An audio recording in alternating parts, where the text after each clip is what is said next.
Hey guys, Brian Goes Blue. And Go too. Back again with another movie trip vlog for you tonight.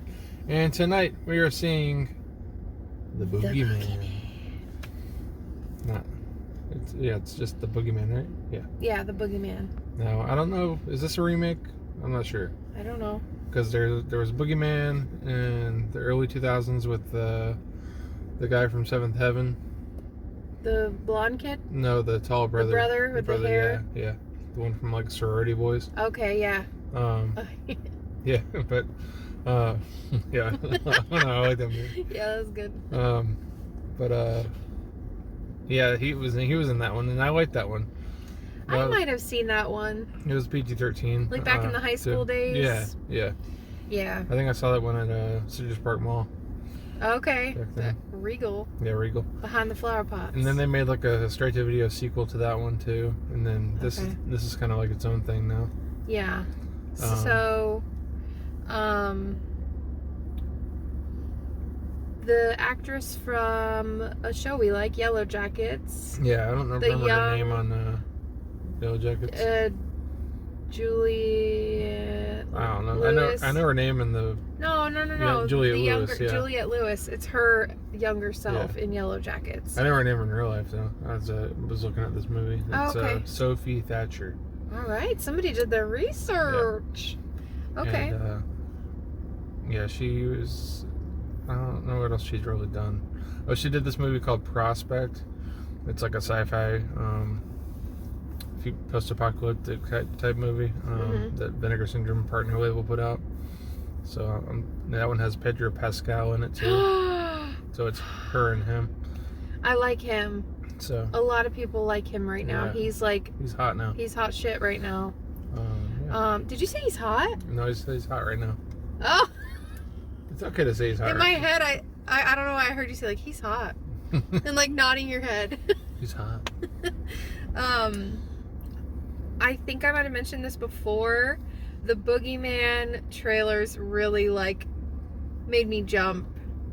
Like when I almost busted my ass in the theater that one night. We were walking in in a Boogeyman trailer, and it was already like dark and creepy.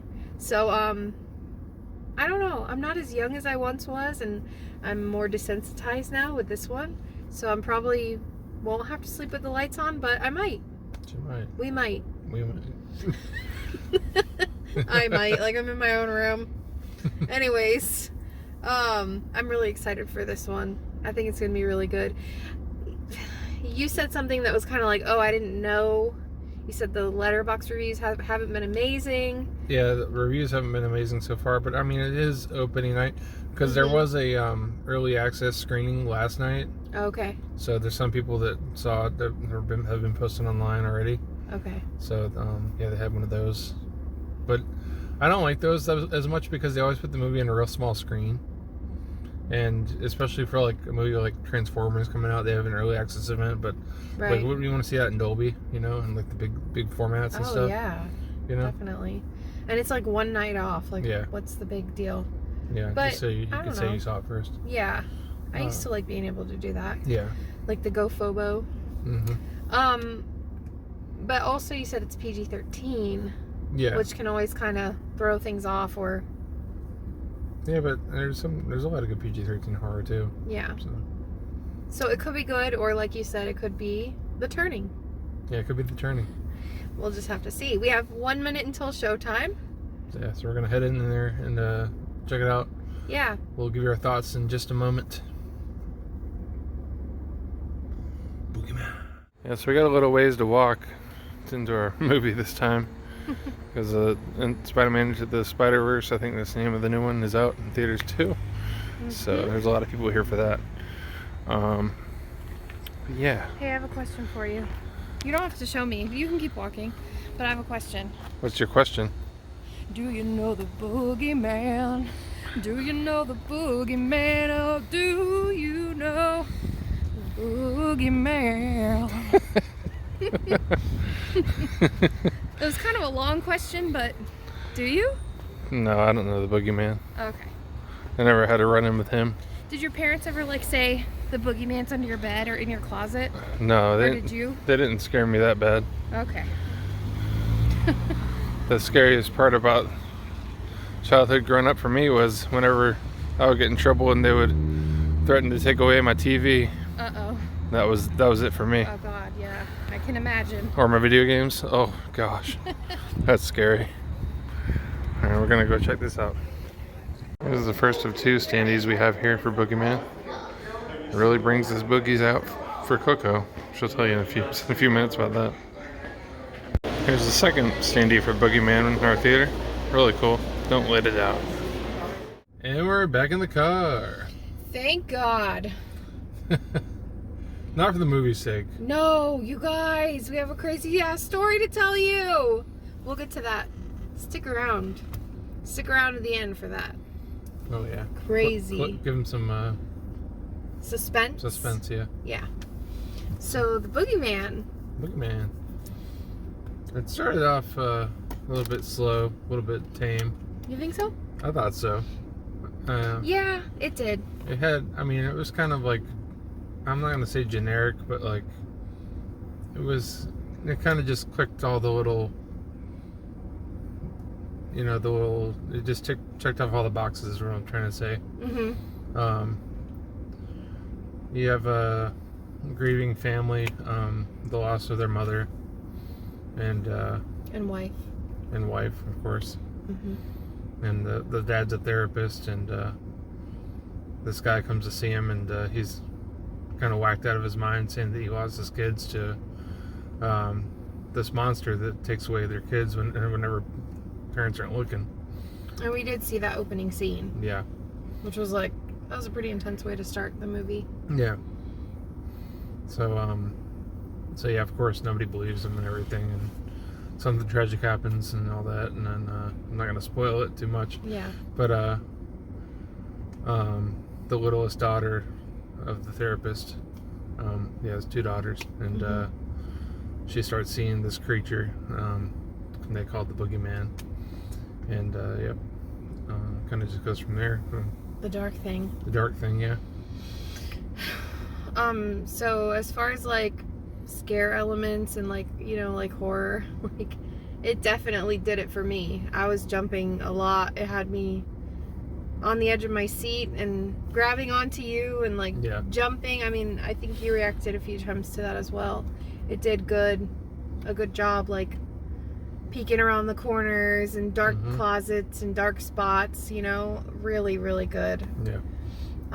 Some of the camera angles were really cool. Like at one point we saw like, a dilapidated house, and the mailbox was like full of mail, and you saw like the address on the mailbox and the name, and it was like upright, but then the camera was like flipping and the mailbox was like upside down, and I really liked that particular shot. I thought that was cool. It, like, kind of made me dizzy. But I always like when they do that kind of stuff. Yeah. So yeah, the scare factor for me was like on point. Yeah, it was good. It's good. Definitely, like if you're, I don't know, like early teens or maybe like 12, or they just trying to find out trying to get spooked from something, like this will definitely spook you when you're like younger. You're like, as far as that, like, I'm in my 30s and I'm like, but I'm just saying, like, I don't know. We're sleeping with the lights on. No, we're not. No, yes, with the globe. We have like a globe that like turns colors and stuff. Not red. No, we're gonna sleep with a nice soft light in the room. All the doors shut. Oh yeah, yeah. I won't get into that, but yeah, usually I have to look at like a white door shut. The bathroom door and the bedroom door. I don't know, when doors are open like that, it's always like freaked me out. Yeah. Just like in this movie. This has happened in some movies. What was the one? Wasn't Barbarian. What was the horror movie we saw where like the girl had to go back to the house and her mom, I always call it the mom thing. Like this movie had a lot of mom thing going on, where the girl had like lost her mother and she had to like go back to her childhood home where like the beast was. Do you remember that? What movie was that? Shit, I don't remember. Oh man. I was thinking Barbarian because, like, the monster, the creature, remember, it was like a dark house and it was like kind of like candle lit or like dimly lit, and like the monster was this big, like, long-haired thing, but it was her mom. Oh, you're talking about shit, what, The Smile? Yes, that was the last movie that kind of like touched on the same elements as this. I hate it and I love it when a horror movie like touches on grief so heavily. And I say the mom thing because, you know, we said the girls lost their mother and the man lost his wife. Well, we closely follow the older daughter's relationship with the mom and like her dealing with the grief of losing her mom.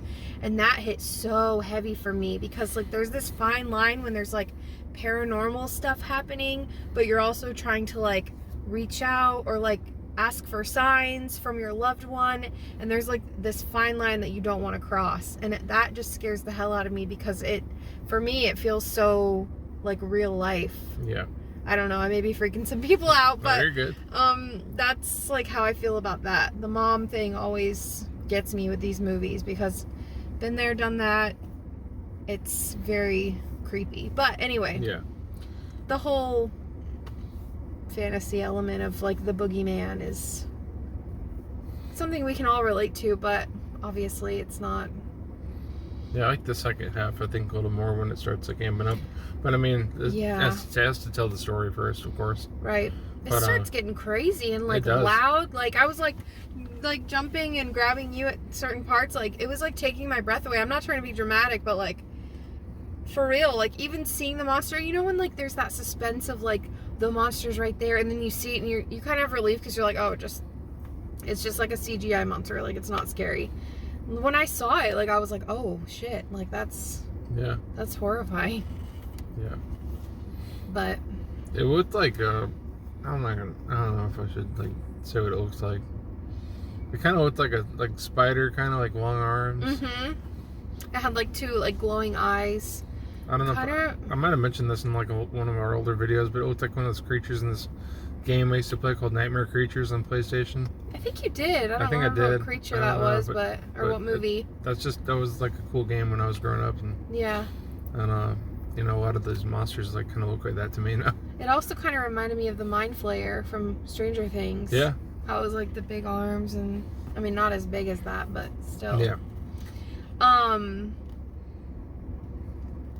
Stay after the previews. Or don't. No. I was thinking of the credits. Definitely stay after the previews, but like don't linger too long after the credits. And we'll tell you why. What do you give it? What do you give it? I'm thinking like a 3.5. I'd say 3.5. Yeah.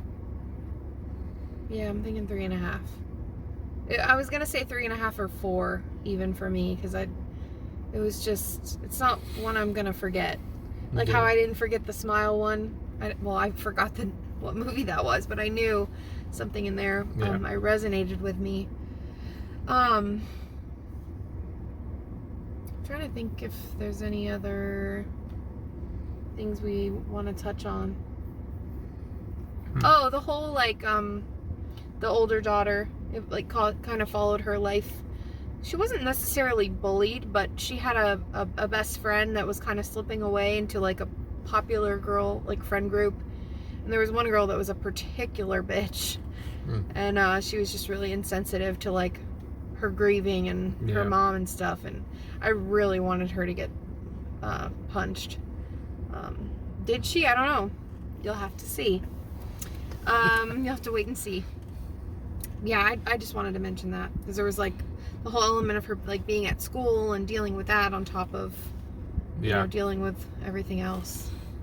But I don't know how popular this movie's gonna be going against like Spider-Man and stuff. But I hopefully people go out and see it. I know people in the horror community are probably gonna go see it. For sure. It's based on a Stephen King novel. Yeah, that's what I didn't mention. I know it was produced by like the Beck and Woods guys, who also did Haunt and 65. Okay. So There's that. We like all that. Should we talk about our experience? Bless you. Sneeze, damn it. I knew something was coming. Try not to coming. sneeze in the video. No, well. That's fine. Okay. All right. This may be a little dramatic, so just know that. You guys know we've had some pretty like crazy theater experiences, like in the menu, right? That's just an annoying, now kind of a funny story, but we tend to like linger after the movie's over and like the credits are rolling, especially if we think there's going to be a post-credit scene, which we knew for this. We knew there wasn't going to be. We knew there wasn't going to be, but we were just kind of chilling. Yeah. And everybody was like flooding out of the theater pretty quickly. Yep. So Brian actually said something to me, like he was like, all right, are you ready? And like usually we kind of just wait until, it's just kind of a thing we do, we just kind of wait until the credits are all gone and, you know, whatever. Yeah, we're gonna just chill and, you know, gather our thoughts and everything. Yeah, and all of our stuff. And all our shit. But so I kind of in my mind I like knew like, okay, everybody's like pretty much gone by now, right? Mm-hmm. So I get up and I'm like gathering all of our things, and I'm being totally truthful, like everything that I say. I was like putting the lid on our popcorn bucket, and out of the corner of my eye I could just like feel, you know when you can feel somebody looking at you? And we kind of sit in the middle, but like more towards the front. So there was like, you know, a lot more stairs, and out of the corner of my eye I could just feel somebody looking at me, and I look up and there's this like old lady with like long gray hair kind of like covering her face. And she looked, you know, sweet enough or whatever, but like the way she was looking at me really made me uncomfortable. Like, and I'm like really sensitive to the fact that like, yeah, some people take a little longer to like leave the theater, you know, especially like an elderly person. So she was taking her time going down the stairs, but she wasn't moving. She was frozen, just like staring. And she wasn't just like staring down the stairs. She was like looking directly into my soul. And I kind of was just like, okay, like maybe I just caught her glance, you know? And I like continued doing what I was doing, and I like slung my backpack on, and then she was still there like staring. And I was like, what the fuck? Like, and I kind of looked at Brian. I don't know if you knew that there was still somebody in there. Okay. And then I think I kind of looked at you and I was like, what the fuck? And so she started coming down the stairs, and I was like, okay, like, good. Like, she's walking down the stairs, she's going down slow, she's gonna go, and then we're gonna follow behind. Yeah. So we're sitting there like, we want to go, like we're ready to go, and she's just standing blocking, like, past the stairs, like blocking the narrow hallway that's closed off where you like have to leave. And you know how there's two? The first thing, she goes down the stairs very slowly and very creepily, and her hair was just covering the side of her face, where instead of seeing her, you couldn't see her face at all. Yeah. Because the hair was just covering it. And that was really creepy. She was kind of just like holding onto the rail, and just going down the stairs, the slowest I've seen. For real. Yeah. We're not just trying to make this like spooky. It was like, crazy. This was scary. She like stood at the end of the walkway, blocking the walkway to the theater, to the exit of the theater. And of course, every time I go to the movies, there's two. There's only one this time. So like, I always plan out like in a theater, like, where are my exits? Like, you know, you have to. There was one over there which led outside, I'm assuming. So we did have an out. But like, I can't describe the tension. Like, you could cut it with a butter knife. It was insane. And like, at first it was just kind of like, oh, let's just wait. This is kind of creepy. I didn't even sit back down. I was just kind of frozen because she was just standing there, and it wasn't like her head was up, like looking up at the screen. It was just kind of like straight on. And I like kind of like grabbed Brian, like I was scared, and I was going through these like waves of like, I'm really fucking scared, because like movie theaters freak me out anyway, because whatever. But like, I mean, I'm not gonna lie to you guys, I started crying. Like, I was like starting to have panic. I started fanning myself off because I got that, like, you know that if you've ever been in a car accident, you get that wave of like adrenaline that comes over you, like all of us, it just floods your body warm, and then you get like the hairs on the back of your neck stand up. It was just too long and too uncomfortable. It felt like, I don't know how long she was standing there, probably like all of 3 or 4 minutes. but it felt like eternity. It's okay. I would have drop kicked her for you. I know, but it started getting really quiet. You know, at the end when you, like all the letters start getting big, and you see like Quebec, and you know the credits are about to stop. Like I had Brian's like shorts like balled up in my fist, and I was like squeezing, like shaking. Like I didn't know what to do because she knew we were in there. She knew, and it's almost like she was like standing so wide that she was like blocking, and I would have been afraid to walk past her. I would have been afraid to interact with her. It was so creepy. Or maybe she wanted the interaction. Well, maybe you said a really sweet thing. Maybe she wanted to tell somebody to have a great night, or ask if we enjoyed the movie. You never know. Oh my God, I didn't think about it that way. And you said that really sweet thing, and you're like, she's probably just an older woman that doesn't get to see a lot of people, and you know, this is like her only outing. And I thought of that too, but that quickly went away when she was just standing there all creepy. She didn't even look at us. If she was going to talk to us, she would have done it walking past our row. Yeah. People that are approachable, like you can tell, like a warm, welcoming, like vibe. Like she was just very cold and frozen and just standing there staring into nothing. Mm-hmm. Very scary. I'm not. We're gonna look back at this and laugh someday, but like I was shook up. I was really, really scared, and the vibes of the movie probably made it even more intense. But like, come on, no. I thought she was never going to leave. I thought, okay, this is it. This is the movie we see before we die. This lady's going to take us out. She's going to put like a curse on us. Yeah.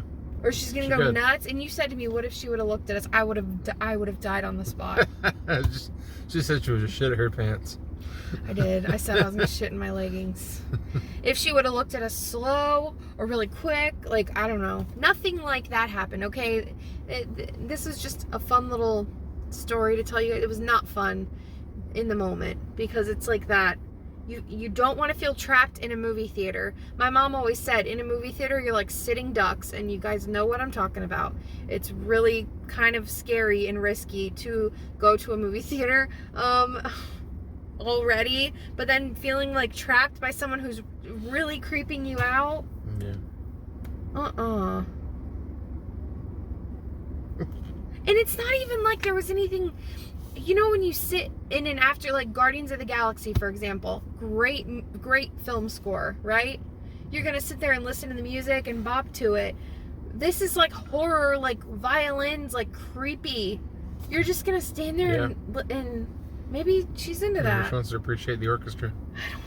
I don't know what she's doing. I don't know what she did to us. Hopefully we don't take it home with us, whatever it was. Yeah. Maybe she was whispering incantations or something, and maybe we were targeted. I don't know. Putting a curse in the theater. This is so dramatic. Typical me.